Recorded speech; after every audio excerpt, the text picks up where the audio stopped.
네, 우리 십계명 오늘 제 2계명에 관해서 우리 함께 나누려고 합니다.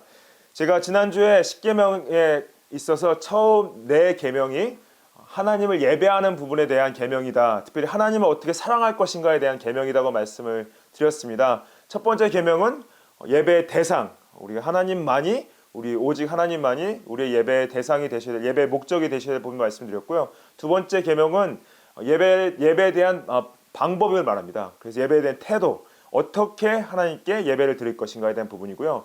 세 번째는 예배에 대한 언어에 대한 부분입니다. 어떠한 언어로서 하나님을 예배할 것인가, 하나님을 사랑할 것인가에 대한 부분이고요. 네 번째로는 예배의 시간에 대한 부분입니다. 특별히 하나님께서 정하신 안식일에 대한 부분인데요. 그래서 지난주에 예배 대상인 하나님, 예배 목적 되신 하나님을 받고 오늘은 예배에 대한 태도, 예배에 대한 방법에 대해서 우리 함께 보려고 합니다. 1계명은요, 특별히 잘못된 하나님을, 잘못된 신을 예배하는 것을 경고하고 금지하고요. 두 번째 계명은 하나님을 잘못된 방법으로 예배하는 것을 금지하는 계명입니다. 첫 번째로 같이 보기 원하는 부분은 하나님은 형상을 통해서 통하지 않는 예배를 원하십니다. 출애굽기 20장 4절 말씀 보시면은 너희를 위하여 새긴 우상을 만들지 말고 또 위로 하늘에 있는 것이나 아래로 땅에 있는 것이나 땅 아래 물속에 있는 것에 어떤 형상도 만들지 말며 그것들에게 절하지 말며 그것들을 섬기지 말라 말씀하시죠. 그래서 이 두 번째 계명이 말하는 내용을 두 가지로 요약을 하면요. 첫 번째는 하나님을 나타내는 어떠한 형상도 만들면 안 된다. 그 두 번째는 어떤 형상도 예배하면 안 된다. 첫 번째는 뭐라고요? 하나님을 어떠한 형상으로 만들어도 안 되고 두 번째는 어떠한 형상도 예배하거나 숭배하면 안 된다라는 두 가지 부분을 말하고 있습니다. 우리가 이 형상을 통하지 않는 예배를 원하신다는 부분에 있어서 첫 번째 짚고 넘어가야 될 부분은 뭐냐면요. 형상을 만드는 것 자체가 문제가 아닌 것을 우리가 알아야 됩니다. 하나님께서는요. 그림이나 조각이나 예술 자체를 못하게 하시는 명령을 하시는 게 아닙니다. 하나님은 아름다운 것들을 반대하시는 분이 아니에요. 하나님이 창조하셨듯이 우리도 어떠한 창조하는 것을 하나님께서 기뻐하시고 또한 사용하십니다. 우리가 멋있는 예술 작품을 봤을 때 감동하고 감명받지 않습니까? 근데 어떠한 물품에 영적인 의미를 두거나 그것을 하나님으로 생각해서 아니면 하나님보다 중요하게 생각해서 그것을 어떤 목적을 두거나 경배의 대상이 됐을 때 아니면 그걸 통해서 하나님과 관계를 맺을 때 그것을 금지하는 것을 이 계명을 말씀하시는데요. 우리가 이 하나님께서 특별히 구약이나 신약 가운데 구약에서 하나님께서 어떤 형상들을 만드는 것을 또 명령하시는 것을 저희가 볼 수가 있습니다. 첫 번째 보면은 출애굽기 25장에요. 하나님께서 언약궤를 만드는 작업에 대해서 명령을 하세요. 출애굽기 25장 18절에 보면은 금으로 그룹 둘을 속죄소 두 끝에 쳐서 만들라. 이거는 언약궤가 있다면 언약궤 위에 그 그룹은 영어로 체루빔이라고 하는데 이 그룹들은 천사의 모양을 가진 천사 그룹을 말하는데 그 둘을 속죄소는 뭐냐면 속죄소는 영어로 mercy seat 자비의 의자라고 해서 실제로 언약궤를 덮는 뚜껑과 같은 역할을 하는데요. 그 속죄소 위에다가 두 개의 그룹의 모양을 금으로 만들라고 명령을 하세요. 그래서 형상을 만드는데 정말로 뛰어난 기술 조각공들과 기술자들이 이걸로 만들게 됩니다. 예술 작품처럼 멋있게 만들죠. 그리고 보면은 이 20절에 보면은 날개를 펴서 날개를 속죄소를 덮고 그 다음에 그 속죄소를 언약궤 위에 덮으라고 말씀하세요. 그 언약궤도 굉장히 멋있게 만들죠. 그 언약궤 안에 뭐가 들어가 있습니까? 하나님께서 언약궤 안에 증거판 모세를 통해서 주신 십계명 돌판을 그 안에 넣으라고 하시죠. 그래서 언약궤도 만들고 돌판도 만들고 돌판을 하나님께서 주신 것이고 그 안에 속죄소도 만들고 그 위에다가 그룹 두 개를 만들어서 굉장히 멋있게 만들어서 그것을 나중에 성막을 만들었을 때 성막의 지성소에 얹어놓지 않습니까? 그 나중에 솔로몬 왕 때 성전을 짓게 되는데 성전 안에도 하나님께서 백향목으로 백항목 모양의 나무를 이렇게 모양으로 만들라고 말씀하세요.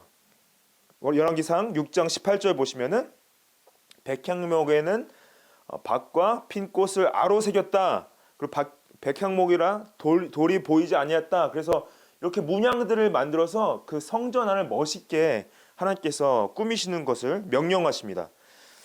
그래서 이 보면은 하나님께서 우리한테 형상을 만들거나 우상을 만들어서 하나님을 경배하거나 예배하지 말라고 말씀하시는데 형상을 만드는 것 자체에 대해서 반대하지 않는 걸 보이시죠?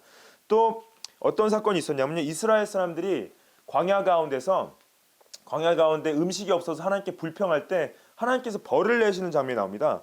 그것이 불뱀을 보내는 장면이 민수기 21장에 나오는데 21장 6절에 여호와께서 불뱀들을 백성 중에 보내어 백성을 물게 했다. 백성들이 죽었죠. 엄청 많은 사람들이 이 불뱀에 물려서 죽게 됩니다. 근데 그래서 이제 백성들이 하나님께 살려달라고 막 부탁하죠. 기도하죠. 그러니까 하나님께서 그들이 뱀에 물린 자들이 살 수 있는 길을 열어주세요. 그거 아시죠? 그래서 이 민수기 21장 8절 9절 말씀 보시면은 여호와께서 모세에게 불뱀을 만들어서 장대 위에 매달라 물린 자마다 그것을 보게 되면은 살게 될 것이다. 그래서 모세가 놋뱀을 만들어서요 장대 위에다가 달으니까 그것을 보는 모든 사람들이 뱀에 물렸다 할지라도 살게 되죠. 그래서 이 어떻게 보면 놋뱀을 만드는 형상도 하나님께서 명령하신 거죠. 그리고 살 수 있는 길을 열어주시기 위해서 그걸 사용하셨죠.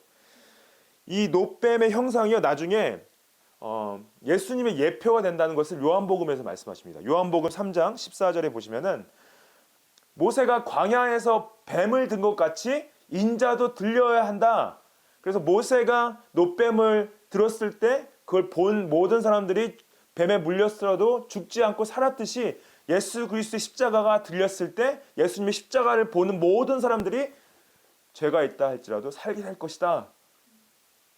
그래서 그를 믿는 자마다 영생을 얻게 되는데 여러분들 요한복음 3장 16장은 다 아시죠? 하나님의 세상을 이처럼 사랑하사 독생자를 주셨으니 그를 믿는 자마다 멸망하지 않고 영생을 얻게 한다. 근데 14절은 많이들 모르셨죠? 14절에 모세가 광야에서 놋뱀을 든 것이 16절의 배경이 되는 것.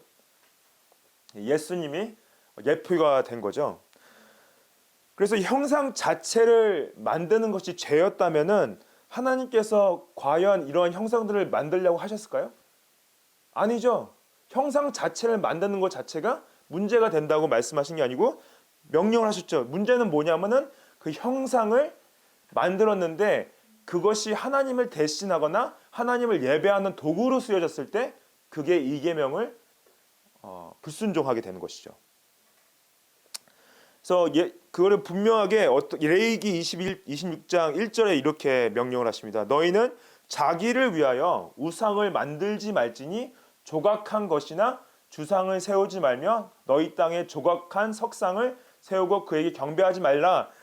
레위기에서 말씀하셨던 것처럼 동일하게 뭘 만드는 것 자체가 문제가 아니라 그걸 만들어서 섬기거나 하나님을 예배하는 데 쓰는 것이 문제라는 것을 말씀을 하십니다. 결국 이 놋뱀 있죠. 놋뱀은 이스라엘 역사 가운데서 이스라엘 백성들이 계속 가지고 다니는데요. 결국 놋뱀에게 예배하고 경배를 하는 이 계명을 또 거스르는 것을 이스라엘 백성들이 하게 되죠. 그래서 히스기야 왕 때 왔을 때 히스기야 왕이 종교 개혁을 하려고 어떻게 하냐? 놋뱀을 파괴해 버립니다. 그래서 열왕기하 18장 4절에 그가 여러 산당들을 제거하며 주상을 깨트리며 아셀의 목상을 찍으며 모세가 만들었던 놋뱀을 이스라엘 자손이 이때까지 향하여 분향함으로 그것을 부수고 느후수단이라 일컬었다 그래요. 놀랍죠? 한때 그 놋뱀을 보면은 놋뱀을 봄으로 사람들이 살림을 받았던 그 도구가 사람들이 그걸 예배하게 되니까 히스기야가 그거를 부셔버립니다. 하나님께서 은혜로 주신 건데도 은혜로 주신 물건이 경배의 대상이 됐을 때 그것이 쓸모가 없어지고 영적인 문제가 생긴다는 거죠. 그래서 이스라엘 사람들이 종교적인 상징물을요, 하나님께서 은혜로 주신 그 종교적 상징물을 하나님으로 대체하거나 아니면은 그것을 통해서 하나님을 예배하려는 오류를 여러 번 반복하게 됩니다. 가장 대표적인 사건이 언약궤를 숭배하는 사건인데요. 언약궤를 전쟁에 이기는 부적처럼 사용한 거예요. 이스라엘 백성들이 가나안 땅에 들어가서 약속의 땅 가운데 나라를 세우는 과정 가운데서 전쟁 가운데 블레셋과 전쟁에서 굉장히 크게 전쟁에서 진 사건이 나옵니다. 사무엘상 4장에 보시면은 2절 말씀에 그들이 첫 번째 전쟁에 나갔는데 4천 명이 죽게 돼요. 4천 명이 죽게 돼가지고 그들이 돌아와서 이스라엘 장로들한테 말하죠. 우리가 이렇게 4천 명이나 죽는 전쟁이 나왔는데 하나님의 언약궤를 가져다가 우리 전쟁 가운데 함께 있게 하자. 그러면은 보십시오. 여기 사무엘상 4장 말씀에 여호와의 언약궤를 실로에서 우리에게로 가져다가 우리 중에 있게 하고 무엇이 우리를 구원하게 한대요? 하나님이 우리를 구원하게 한다고 말씀하십니까? 그것으로 우리 원수들의 손에서 구원하게 하자. 하나님께서 우리를 구원하신 게 아니라 하나님께서 주신 언약궤가 자신들을 구원한다고 믿은 거죠. 그래서 결국 여러분들 이 사건의 끝이 어떻게 되신 거 아시죠? 어떻게 됩니까? 3만 명이 죽어요. 3만 명이. 그래서 사무엘상 4장 10절에 보시면은 언약궤를 가져 나갔는데도 3만 명이 죽고요. 그 다음에 언약궤를 엘리 제사장 두 아들인 홈니와 비느하스 제사장 두 명이 가지고 나갔는데 홈니와 비느하스가 어떻게 됩니까? 죽습니다. 무서운 사건이죠. 그래서 이 하나님의 은혜로 주신 하나님의 언약의 증거로 주신 언약궤가 블레셋 사람들에게 뺏기게 돼요. 그리고 또 그 은혜로 주신 언약궤를 숭배했던 경배로 그 예배의 목적으로 삼았던 이스라엘 백성들이 이렇게 죽임을 당하게 된 거죠. 우리가 보이는 것들의 영적인 의미를 두는 것을 조심해야 됩니다. 특별히 그것을 영적인 의미를 어떤 하나님께서 주신 특별한 것이다 생각하는 것을 하나님께서 굉장히 싫어하시죠. 노뱀도 그렇고 언약궤도 그렇고 하나님께서 은혜로 주신 건데 그게 숭배의 대상과 예배의 대상이 되고 하나님을 예배하는 방법이 됐을 때는 그것이 오히려 심판을 불러왔다.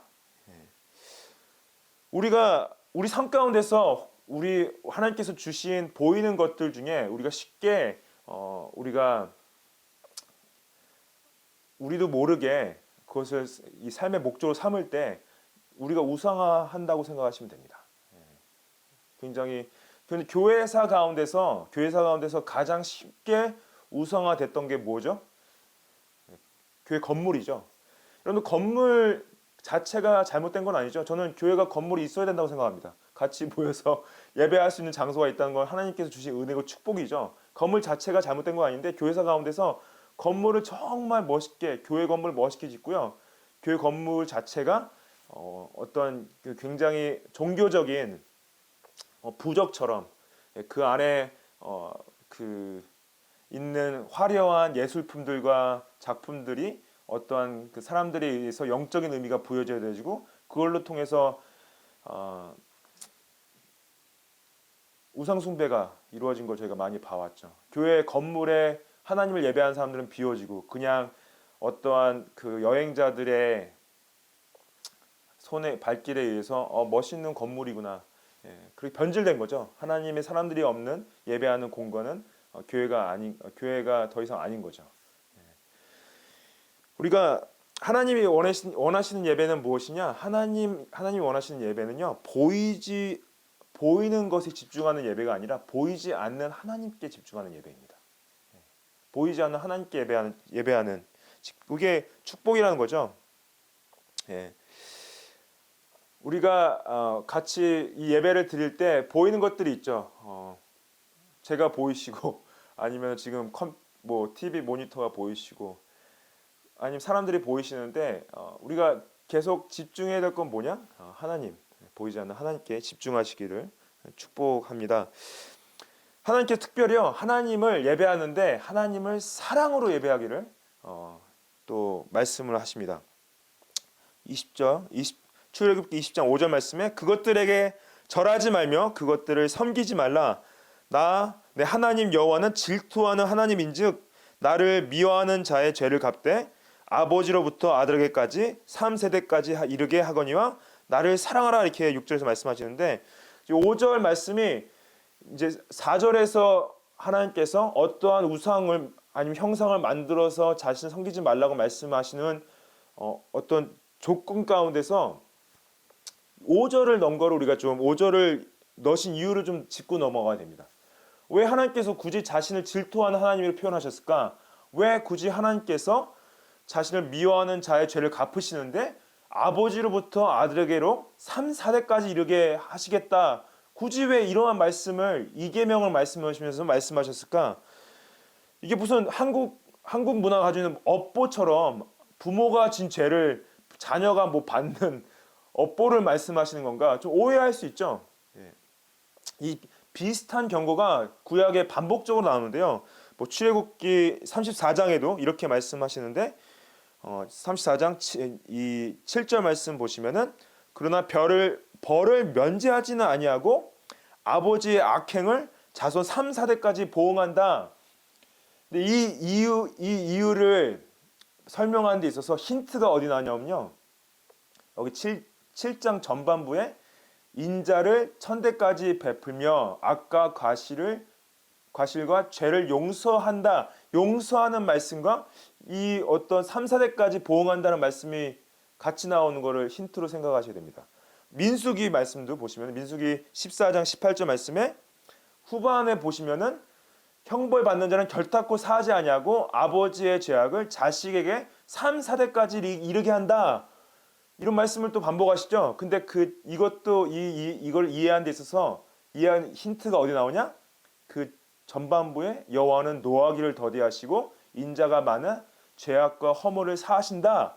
용서에 대한 말씀이 나오는 거죠.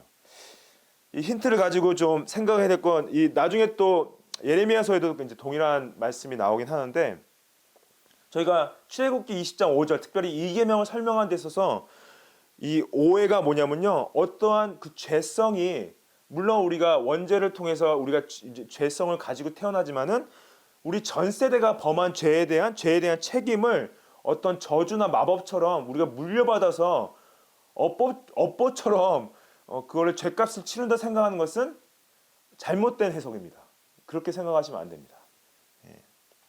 이러한 오해를 풀기 위해서 에스겔서에서 분명하게 말씀하세요. 에스겔서 18장 20절 말씀에 보면은 범죄하는 그 영혼을 죽일지라, 범죄한 사람은 그 죄에 대한 책임은 본인이 지게 돼 있다. 아들은 아버지의 죄악을 담당하지 않는다. 그렇죠? 아버지는 또 아들의 죄악을 담당하지 않는다. 부모가 진 빚을 자녀가 갚지 않는다. 이렇게 말씀하시는 거죠. 분명히 말씀하시는데, 그렇다면 왜 반복적으로 출애굽기 34장이나 민수기나 예레미야서에서 왜 이 경고를 말씀하실 때 3세대가 그 죄를 보응할 것인가, 죄를 지속적으로 책임을 질 것인가 말씀하시는 이유는 뭐냐? 이 출애굽기 20장 5절 다시 돌아가면요, 보면은 나를 미워하는 자의 죄를 갚으시는데 아버지로부터 아들에게까지 3, 4대에 이르게 한다. 이건 뭐냐면요, 만약에 이것은 뭐냐면은 부모들이 우상 숭배를 하고 형상을 만들어서 하나님을 예배했는데 그 범한 죄들을 자녀들이 똑같이 답습을 하는 거죠. 자녀들도 아버지의 범죄함에 대해서 범죄함을 따라갔기 때문에 똑같은 그 범죄에 대한 죄의 심판이 있을 것이다 말씀하시는 겁니다. 그래서 자녀들이 아버지가 나한테 우상 숭배하라고 가르쳤는데 우리 아버지가 형상을 만들어서 하나님 섬겼는데라는 핑계를 댈 수가 없는 거예요. 부모가 그 죄를 범했다면은 우리는 자녀라면은 하나님의 말씀을 들어서 그 똑같은 범죄를 하면 안 되는데 우리 아버지가 우상을 만들었는데 하나님을 우상을 통해 형상을 통해 섬겼는데라는 그런 핑계를 댈 수 없다는 거죠. 그리고 아까 제가 힌트를 드렸지만은 이 경고에 대한 다음에 약속이 나오죠. 이런 3세대까지 이르지만은 나를 사랑하고 내 계명을 지키는 자에게는 천대까지 은혜를 베푼다. 이게 뭡니까? 그 전 세대 조상이나 부모의 죄와 상관없이 하나님을 사랑하고 하나님의 말씀을 따르는 사람들한테는 천대까지 은혜가 있다. 영원히 은혜가 있다 말씀하시는 거죠. 그래서 용서하시는 하나님이시고 은혜를 베푸시고 하나님의 사랑을 받게 하십니다.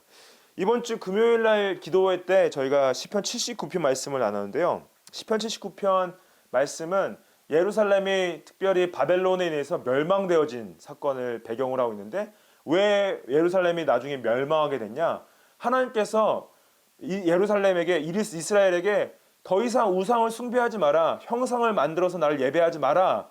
하는데 사람들이 성전을 또 숭배하고 언약궤를 숭배하고 우상을 만들어 숭배하고 하나님께서 선지자들 보내서 회개하라. 하나님께로 돌아오라 했는데 돌아오지 않고 회개하지 않았기 때문에 하나님께서 바벨론을 쓰셔서 예루살렘을 망하게 한 사건을 배경으로 쓴 시인데요. 여기서 이 79편 8절 말씀에 우리 조상들의 죄악을 기억하지 마시고 주의 긍휼로 우리를 속히 영접하소서. 바벨론에 끌려간 포로들을 다시 돌아오게 해주시는데 그 조건을 우리 조상들의 죄악을 기억하지 마시고, 이게 말씀을 오해하지 말아야 될 게 그 조상들이 죄를 범했기 때문에 예루살렘이 망한 것이 아니라 이스라엘 사람들이 그 당시 세대가 하나님께 범죄했기 때문에 회개하지 않았기 때문에 그들이 바벨론의 포로로 끌려온 건데, 이 조상들의 죄를 기억하지 말아라는 건 뭐냐면요, 특별히 이스라엘 백성이 애굽에서 탈출해서 이들이 조상들의 죄라고 말할 때는 금송아지를 만들어서 하나님을 예배한 사건을 특별히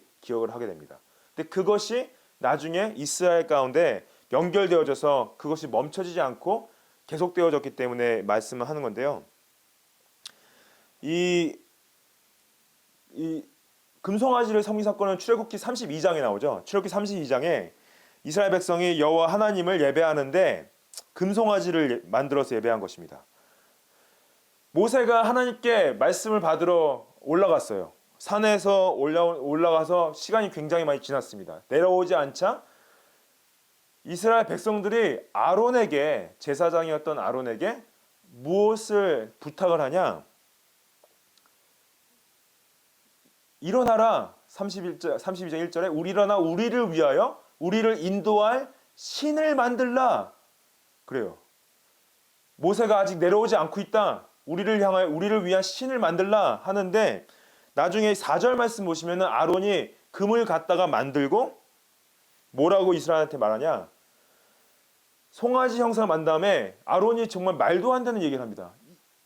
이 송아지는, 이스라엘아, 이 송아지는 너희를 애굽 땅에서 인도하여 낸 너희의 신이다. 그래요. 그리고 여기 이 신이로 한국말로 번역되어 있지만은 그 원어로 보면, 히브리 원어나 영어로 보시면은 신들로, 복수로 표현이 되어 있습니다. 송아지는 한 마리인데 왜 여기서는 신들로 번역이 이제 말씀했냐? 이 당시 이스라엘 백성들이 애굽에서 가지고 있던 어떤 다신론에 대해서 영향을 아직 받고 있었고, 그래서 첫 번째 여기서 이 말씀 자체에 문법적인 문제가 있어요. 문법적 문제는 뭐냐면은 송아지는 한 마리인데 여기서 원어로는 너희의 신들이로다 말씀을 했고요. 두 번째는 신학적인 문제가 있습니다. 신학적인 문제는 뭐냐면은 이 애굽에서 자신들에게 영향을 줬던 그 다신론을 그대로 계속 답습하면서 자신들을 구원한 여호와에 대해서, 여호와 하나님에 대해서 잘못된 신학관을 가지고 있는 거죠. 우리를 애굽에서 구출하는 여호와 하나님은 여러 신이다 생각하고 있는 거예요. 그것을 아론이 말하고 있는 거고요. 또 이들이 만든 송아지가 송아지를 섬기는 게 아닙니다. 지금 보시면은 금송아지를 섬기는 것이 아니라 금송아지를 통해서 자신들을 이끌어낸, 자신들을 구원한 여호와 하나님을 예배하려는 거예요. 우리가 오해하지 말아야 될 건, 이들이 금송아지를 이 사람들이 우상 숭배를 했네, 그게 아니에요. 이 금송아지가 여호와 하나님을 생각한 것이 문제입니다. 근데 정말 놀랍게도요, 나중에 몇백 년이 지나서 나중에 솔로몬 왕 때 가가지고요. 솔로몬 왕 때 솔로몬의 죄악으로 인해서 그 이스라엘이 남북으로 갈리게 되죠. 그 북이스라엘은 열 지파가 그 여로보암 왕으로 세워서 열 지파가 북쪽에 생기게 되고, 그 다음에 남쪽에는 두 지파가 르호보암, 솔로몬의 아들이었던 르호보암 왕에 의해서 다스리게 되는데, 이게 남쪽에 예루살렘이 있었고 북쪽에는 이제 열 지파는 예루살렘에 올 수가 없었죠. 남북이 갈렸기 때문에. 그래서 갈린 걸로 인해서 북쪽의 왕이었던 르호보암이 자신의 그 열 지파 사람들이 남쪽으로 가서 예배하는 걸 막기 위해서 한 행동이 있습니다. 이 르호보암이 어떤 걸 하냐면요, 금송아지를 만들어요. 금송아지 2개를 만들어요. 그 다음에 2군데 제단을 만들어요. 2군데 제단 만들어서 금송아지를 한 마리씩 갖다 놓고 이스라엘 백성들에게 말합니다. 예루살렘에 더 이상 갈 필요 없어. 너희가 여호와 하나님을 예배할 수 있어. 여호와 하나님을 예배하는데 여기에 가서 하면 되는데, 보십시오. 열왕기상 12장 28절에 이 르호보암 왕이 이스라엘 사람들한테 이렇게 말합니다. 이스라엘아, 이는 너희를 애굽 땅에서 인도하여 올린 너희의 신들이라 그래요.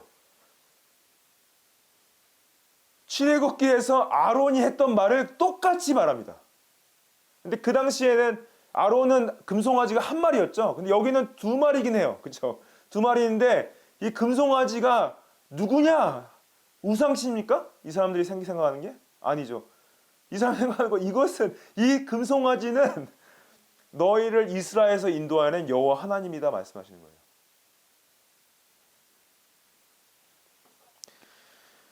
그래서 이 일이 죄가 되었다 나중에 30절에 나오는데, 여기서 출애굽기와 때부터 시작해서 이스라엘의 이 남북이 갈려진 그 왕국까지, 분열 왕국까지 가가지고 이 사람들의 생각이 바뀌지 않고 있음을 보여주는 거죠. 똑같은 생각을 품고 있고 잘못된 신앙을 가지고 있고 이것이 결국에는 깨어지지 않고 이 사람들이 나중에 바벨론으로, 아수르로 망하게 되는 이유가 결국에는 이러한 하나님 여호와를 섬길 때 어떤 형상을 통해서 섬겼기 때문에 망하는 것을 저희가 볼 수가 있습니다. 그래서 하나님께서 내 하나님 여호와는 질투한 하나님이다 이렇게 말씀하셨죠. 질투하는 하나님이다 말씀하신 것은 뭡니까? 질투하시는 건 뭐냐면 하나님께서요, 그냥 그 금쪼가리로 만든 어떠한 그 형상으로 자신이 그 형상에게 그 자신의 광대하신 영광을 뺏기는 것에 너무 황당하시고 당황스러우신 거죠. 아니, 내 영광과 내가 받아야 될 경배를 이 금딱지 같은 거에다가 이거를 통해서 나를 예배하려고 하니, 그리고 당연히 하나님께서 화를 내실 수밖에 없는 거죠. 그럼 하나님께서 어떠한 예배를 원하시냐? 그 어떠한 예배를 원하시는 것이 6절에 나옵니다. 6절에 나오는 예배는 뭐냐면, 하나님은 나를 사랑하라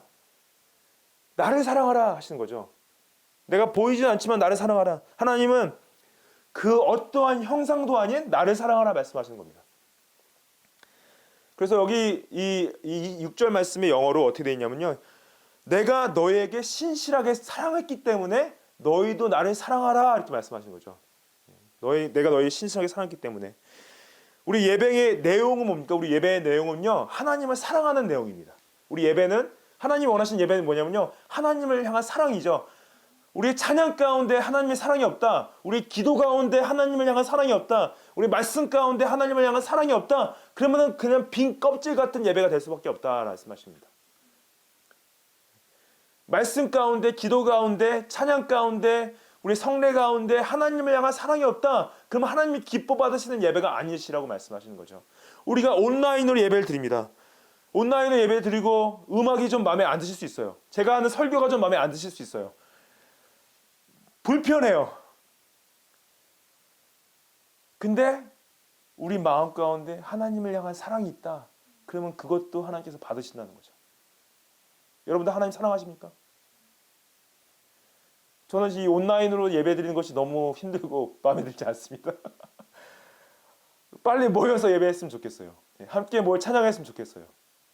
하지만 하나님께서 이 가운데서 우리가 하나님을 향한 사랑이 있다면 이 예배도 받으신다는 거죠. 하나님께서 기뻐 받으시는 예배를 함께 드리기 원합니다. 마지막으로 같이 보기 원하는요, 하나님께서 원하시는 예배는 하나님의 계명을 지키는 예배다 말씀하세요. 하나님의 계명을 지키는 예배다. 이 출애굽기 20장 6절 말씀 보시면은 나를 사랑하고 내 계명을 지키는 자에게 천대까지 내 계명을 지키는 자에게, 그래서 하나님이 원하시는 사랑은 하나님을 사랑하는 예배와 또한 하나님의 계명을 지키는 예배, 결국 말씀 중심의 예배, 하나님이 말씀하신 대로 드리는 예배다 말씀하세요. 하나님께서 하나님의 자신의 어떤 구원 역사 가운데서 하나님의 자신의 형상을 드러내지 않으신 이유가 있습니다. 왜 하나님께서 자신의 형상을 드러내지 않으셨냐? 왜냐하면은 결국 보이는 형상이 왜곡되기가, 우리 죄성으로 말하면 왜곡되기가 쉽기 때문에 보이지 않은 부분이 있죠. 보이지 않으신 부분이 있는데, 우리가 구약 전체를 보면요, 하나님께서 자신의 사람들한테 가끔 나타나셨어요. 그걸 이제 신적 현현이라고 그러는데 영어로 theophany라고 그러는데, theophany라는 뭐냐? 하나님께서 어떤 사람들에게 보이셨어요. 반복적으로 나오는데, 예를 들어서 야곱에게 하나님께서 나타나셨습니다. 야곱에게 분이엘에서 하나님의 사자와 씨름하고 야곱이 이렇게 말하죠. 거기서 이르기를 내가 하나님과 대면하여 보았으나 내가 생명이 보존되었다 말합니다. 이 당시 유대인들은 하나님을 봤을 때 바로 죽임을 당한다 생각했어요. 근데 야곱은 뭐라고 합니까? 내가 하나님을 대면했는데 내가 죽임을 당하지 않았다. 내 생명이 보존됐다 말하죠. 그 시내산에서 하나님께서 언약을 주실 때 출애굽기에 하나님께서 모세와 아론과 나답과 아비우와 이스라엘 장로 70명을 만나시는 장면이 나옵니다. 그래서 출애굽기 24장 10절 보시면은 이스라엘 하나님 보니 그의 발 아래에는 청옥을 편듯하고 하늘같이 청명하더라 그래요. 그래서 모세와 아론과 이 장로들과 나답과 아비우가 하나님의 발 아래를 보았는데 청옥을 편듯이 하늘같이 청명하다 이렇게 표현을 합니다. 본 거죠, 하나님의 어떤 형상을. 그리고 나중에 민수기에 가서 미리암이 모세를 비방한 사건이 나왔을 때 하나님께서 미리암과 아론을 구름 기둥에서 불러다가 말씀하시는데 하나님께서 이들에게 이렇게 말씀하십니다. 내가 모세와는 대면해서 명백히 말하고 은밀한 말로 하지 아니하고 그가 또 여호와의 형상을 보았다. 모세가 나를 보았다. 그래요. 그래서 이 구약에서 하나님의 형상을 본 사건이 여러 번 나옵니다. 그리고 신약에 가서 하나님이 확실하게 보이시죠. 어떻게 보이십니까? 자신을? 예수님으로 보이시죠. 예수님의 성육신한 사건이 하나님의 자신을 보이게 드러내신 사건이에요. 그래서 신약에서 사도들이 예수님에 대해서 증거할 때 자신들을 eyewitnesses, 본자다라고 이렇게 표현하죠. 베드로후서 1장 16절에 보시면은 우리 주 예수 그리스도의 능력과 강림하심을 너에게 알게 한 것이 교묘히 만든 이야기를 따른 것이 아니고 우리는 그의 크신 위엄을 친히 본 자라. We are eyewitnesses. We were eyewitnesses of His Majesty. 우리는 그의 크신 위엄을 본 자다 말씀하시죠. 그리고 사도행전 1장 3절에 보시면은 예수님께서 죽으시고 부활하신 다음에 40일 동안 친히 보이신 사건을 이렇게 기록하고 있습니다. 그들에게 확실한 많은 증거로 친히 살아 계심을 나타내사 40일 동안 그들에게 보이셨다 그래요. 보이셨다. 여기가 예수님이 보이신 사건은 뭡니까? 물리적인 사건이죠. 형상이 보이는 사건이죠. 그리고 그래서 신약은 예수님께서 하나님의 형상으로 드러내신 것을 반복적으로 말하고 있습니다. 고린도후서 4장 4절에도 보면은 그중에 세상의 신이 믿지 않는 자들이 마음이 혼마였으며 그리스도 영광의 복음의 광채가 빛났다. 그리스도는 누구시라고요? 하나님의 형상이다. 그러세요.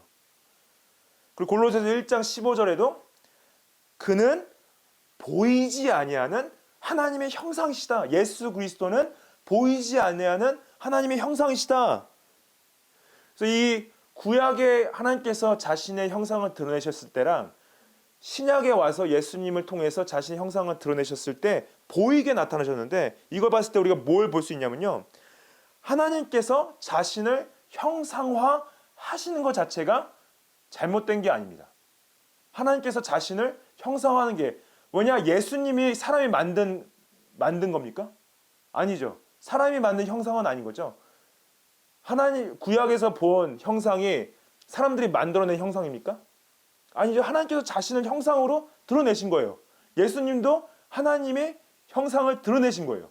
사람이 만든 게 아닌 거죠. 형상 자체가 문제가 아니라는 거예요. 예수님께서 새 언약 가운데서 이 하나님 자신을 하나님께서 자신을 드러내신 것을 우리가 구약과 다르게 새로운 언약 가운데 이해를 해야 되는데요. 이거를 요한복음 14장 9절에 보면은 예수님께서 빌립에게 나타나셨을 때 빌립에게 뭐라고 합니까? 나를 본 자는 아버지를 보았거늘 어찌하여 아버지를 보이라 하느냐 이렇게 말하죠. 그리고 요한 1서 1장 1절에 보면은 우리가 들은 바요 눈으로 본 바요 우리의 손으로 만진 바라. 그리고 이 요한 1서 나중에 3장에 이제 이 2절에 보면은 아버지와 함께 계시다가 우리에게 나타나신 바 됐다. 이것이 우리가 그분을 더불어 하나님과 사귐을 위함이라 사귐을 누림을 위함이라 3절 나오는데 이것이 뭡니까? 하나님께서 예수님의 새 언약 가운데서 이 예수님을 통해서 예수님의 형상을 통해서 하나님과 교제하기 원하세요. 예수님의 형상을 통해서. 그리고 예수님께서 드러내신 이 형상은요. 말세적인 의미를 담고 있습니다. 말세적인 의미 뭐냐면은 요한계시록 1장 7절에 보시면은 볼지어다 그가 구름을 타고 오시리라 각 사람의 눈이 그를 보겠다 그러죠. 예수님께서 초림하셨을 때 처음 오셨을 때 자신의 모습을 드러내셔서 하나님의 나라를 선포했죠. 하나님의 나라가 가까웠다 했죠. 그리고 예수님께서 구름을 타고 오실 때 각 사람이 눈으로 물리적으로 보게 될 것이다. 그 말세를 말씀하시는 거고요. 그리고 사도행전 1장 11절에 보시면은 뭡니까? 천사들이 사도들한테 말하죠. 제자들한테 너희가 왜 하늘을 쳐다보고 있니? 너희가 하늘로 올려가신 예수님은 그대로 오시리라. 너희가 본 그대로 오시리라. 그래서 말세의 시작을 알리죠. 그래서 새 언약 가운데 예수님을 통해서 드러내신 하나님의 형상은 우리가 그대로 다시 보게 될 것이다 라는 것을 말씀하시는데 그렇다면은 우리가 예수님의 형상을 통해서 예배하는 것이 무슨 의미를 가지고 있는가? 그렇다면은 예수님을 뭐 그림으로 그린다든지 조각상으로 만든다든지 그렇게 만들어서 경배한다는 것인가? 그거 아니라는 거죠. 왜냐하면 예수님이 어디 계십니까? 예수님은 지금 승천하셔서 하나님 보좌 우편에 앉아 계시죠. 예수님이 물리적인 옷을 입고 계시죠. 완전한 인간과 완전한 신으로서. 근데 그분을 조각상으로 만들거나 그림으로 만들어서 섬기는 걸 말하는 건 아닙니다. 물론 주일학교에서 뭐 예수님의 그림을 그려서 예수님의 이야기를 한다. 그거를 하지 말라고 말씀하시는 게 아니죠. 아니면 성모 마리아 상을 만든다든지 아니면 그래서 개혁자들이 십자가 앞에 예수님이 매달려 있는 그 조각상들을 다 없앴죠. 그래서 여러분들 그래서 대부분 개신교들 십자가 앞에는 예수님이 안 매달려 있습니다. 예를 들어서 천주교나 어떠한 성당에 가면은 십자가 앞에 예수님이 매달려 있는 조각상들이 많이 있죠. 근데 대부분의 개신교들이 십자가 앞에 예수님이 매달려 있는 걸 안 쓰는 이유가 뭐냐? 왜냐하면 그거를 통해서 우리가 예배하는 것이 아니기 때문인 거죠. 예수님은 위에 승천하게 계셔서 지금 살아계시고 하나님이 살아계신 하나님이시는 건 보니까 인격적인 하나님이시기 때문에 인격적인 하나님이시면 어떤 보이는 조각상을 통해서 예배를 받으시는 분이 아니라 영적으로 직접적으로 교제한다는 걸 말씀하신다는 겁니다. 그래서 다시 우리가 메인 포인트로 돌아와서 이 출애굽기 20장 6절에 나를 사랑하고 내 계명을 지키는 자에게 천대까지 이르리다. 내 하나님의 말씀을 통해서 하나님의 계명을 통해서 예배한다는 것은 무엇이냐? 그것은 보이지 않는 하나님께서 지금 승천하신 예수님께서 그분들의 말씀을 통해서 우리가 예배하기 원하신다는 거예요. 말씀을 통해서 어떠한 조각상이나 보이는 것들, 보이는 그림이나 유리창으로 예배하는 것이 아니라 말씀을 통해서 예배한다. 그래서 이것은 분명하게 신명기 4장 12절에 신명기 4장 12절은 그 출애굽기 20장과 연결되는 이제 말씀인데요. 말씀에 하나님께서 말씀을 주셨을 때 이렇게 표현하죠. 불길 중에서 너희에게 말씀하시되 음성뿐이므로 너희가 그 말소리만 듣고 형상은 보지 못하였느니라. 이게 뭡니까? 하나님께서 분명히 말씀을 주셨지만은 형상을 보여주지 않은 이유는 뭐냐? 그 말씀을 통해서 우리가 예배하기 원하시기 때문에.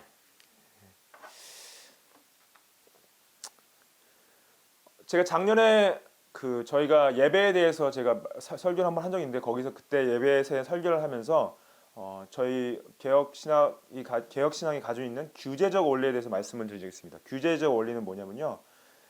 규제적 원리는 하나님이 말씀하신 방법으로만 예배한다는 거예요. 근데 그거에 대한 반대적 입장은 뭐냐면 규범적인 원리라는 게 있습니다. 이제 규제적인 것은 regulative principle이고 규범적인 것은 normative principle인데 normative는 뭐냐면은 하나님이 하지 말라고 하신 말씀이 없으면은 할 수 있다라고 생각해요.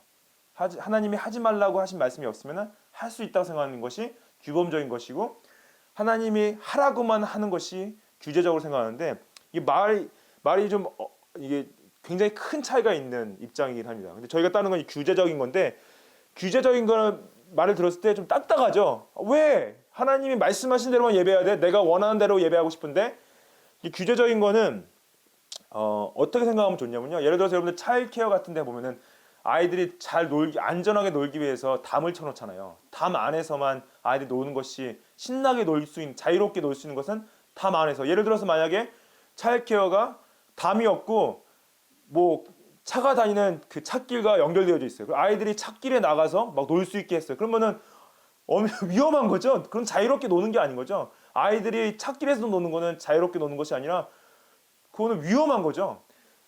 그 바운드리 안에서 노는 것이 진정한 자유를 누릴 수 있는 아이들한테 진정하게 재밌게 놀 수 있는 길이죠. 그런 규제적 원리가 우리가 하나님을 자유롭게 예배하는데 성령 안에서 자유롭게 예배하는데 하나님께서 바운드리를 주신 그것을 말하는 것입니다. 그래서 이것이 이 규제적 원리를 잘 설명하는 이 말씀이요.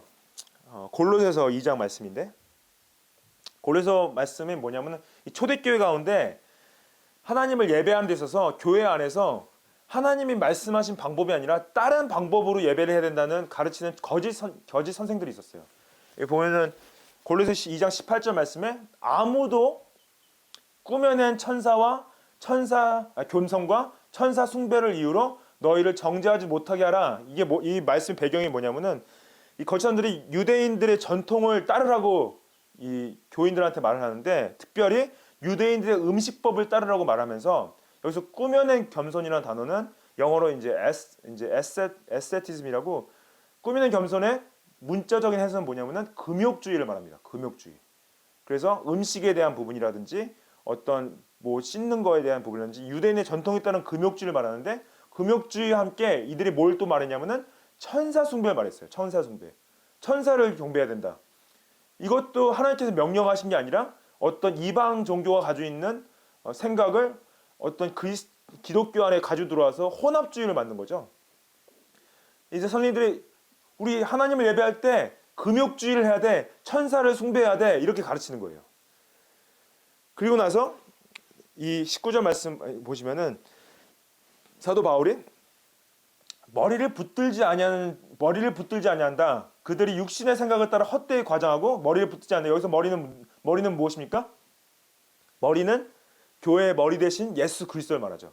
예수 그리스도를 붙들 때 온몸이 머리로 말미암아 마디와 힘줄과 공급함을 받아 연합하여서 하나님 안에 자라게 된다. 예수님만을 붙들어야지, 예수님만을 경배하고 예배해야지 진정한 영적인 자람이 있지, 너희가 생각하고 있는 것은 헛된 것이고 과장된 것이고 잘못된 것이다 말을 해요. 그리고 20절 말씀에 너희가 세상의 초등학문은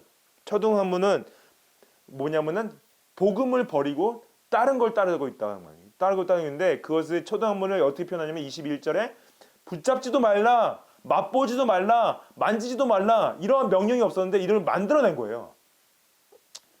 만들어내서 금욕주의를 가르치는 거죠. 붙잡지 마, 만지지 마, 만지지도 마. 없는 말을 만들어낸 거죠. 그래서 사람의 명령과 가르침을 따르느냐 그래요. 사도 바울이. 왜 하나님의 말씀을 따르지 않고 이 거짓 선생들이 많은 사람의 명령과 가르침을 따르고 있니? 그런 거죠. 그래서 23절에 보면 이런 것들은 자의적 숭배와 겸손과 몸을 괴롭게 하는데, 여기서 말하면 이 보면은 자의적 숭배 뭐냐면 자기 숭배라는 거예요. 자기 숭배. 그리고 겸손은 아까 18절에 나온 꾸며낸 겸손과 같은 단어는 금욕주의를 말합니다. 그래서 여기서 말하는 겸손은 좋은 말이 아니에요. 금욕주의와 몸을 괴롭게 하는 거. 몸을 괴롭게 만지지도 마, 맛보지도 마, 이런 어떤 이런 괴롭게 하는데 지혜 있는 모양이나 오직 육체를 따르는 것이 금하는데 조금도 유익이 없다 그래요. 그렇죠? 이런 것들은 아무 쓸모가 없다 말씀하시는 겁니다. 이게 뭐냐면은 하나님의 말씀하신 대로만 예배를 드려야 되는데, 사람들이 예배에 관해서 자신의 생각들을 가지고 만들어내는 거예요. 만들어내는 거죠. 저희 이 교회가 개혁이 되어졌을 때 개혁 신학자들이 우리가 하나님께서 우리에게 은혜를 주시는 이제 방법으로서 세 가지를 얘기했습니다. 세 가지는 뭘 얘기하냐면은 말씀과 기도와 성례를 얘기했어요. Word, Prayer and Sacrament. 말씀과 성례와 기도를 얘기했는데 이 세 가지를 통해서 하나님께서 은혜를 부어주신다. 또한 우리가 이 세 가지를 통해서 하나님을 예배하는 것이다. 그 말씀과 기도와 성례를 통해서 하나님을 예배할 때 하나님께서 기뻐 받으신다. 이렇게 말을 했습니다. 뭐냐? 하나님이 기뻐 받으시는 예배는 하나님의 계명대로, 예수님이 명령하신 대로 예배하는 거죠. 예수님께서 성찬을 하라 명령하셨죠. 예수님께서 세례를 주라 명령하셨죠. 예수님께서 자신이 가르친 것을 가르치라 명령하셨죠. 기도하라고 명령하셨지 않습니까? 그거를 통해서 우리가 하나님께 예배를 드릴 때 하나님께서 기뻐 받으신다는 거예요. 우리 예배가 하나님께서 기뻐 받으신 예배, 진정 마음을 다해 하나님을 사랑하고 하나님께서 말씀하신 계명대로 우리가 예배하는 예배가 되기를 원합니다. 같이 기도하시겠습니다.